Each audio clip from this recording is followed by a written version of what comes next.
Pagi. Hello, hello. That's how Ahmed looks like today. It's pretty interesting weather now. It's supposed to be really hot, sunny mornings, while it's actually cool. I don't know, it's like 26 degrees in the mornings. We got big waves. We plan to do some first dives for some people, while actually cancelled because it's not the greatest experience you can get, and I'm really sensitive to those things, because when you're diving for the first time, I just want to make sure you got the best experience possible, while in these conditions it's not really like that. It's all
So Hello. we just did a dive with Olivia and Gleb, and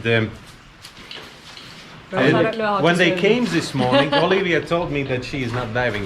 She's not swimming at all. She Yeah. don't know how to swim. I don't know how to swim. How was the diving? That was really awesome, actually. So you can recommend to everyone who don't know I how would to swim, recommend go you to diving, swim. right? Yeah. Yeah. With this instructor, he won't leave you Yeah. underwater. Same for me. He just told me what to do. He went with Olivia, and I did everything myself. But with Olga. Olga went after me. Yeah. Yeah. So how was the diving? That was really great, actually. The instructor, he never leave me there, so I don't feel anxious or something. I just feel very relaxed and got to enjoy the view there. So yeah, that was awesome, actually. I recommend you to try. Great. How did you find the Liberty? A little bit boring, right? No, it was not boring at all. It was super awesome. Boring. Yeah, boring. It was not A lot of boring at people all, crowded, a trust me. lot of fish, water is everywhere. It's getting really crowded there. You already Yeah. saw from the video. It's so many people nowadays, and I think it's gonna be more and more. Yeah, you just need to wait for like a couple minutes to wait your turn. Like in an airport to Yeah, take yeah, off and land. Today Laura did 2 dives, Bunutan Beach and Lipa Beach. Everybody was super happy. She told me that there was no current at Bunutan at all, and the Lipa Beach also was really good. So they did together with Marika and Koma.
that was it. Thank you very much for watching. Follow, subscribe, like the video, and see you on the next one. Bye.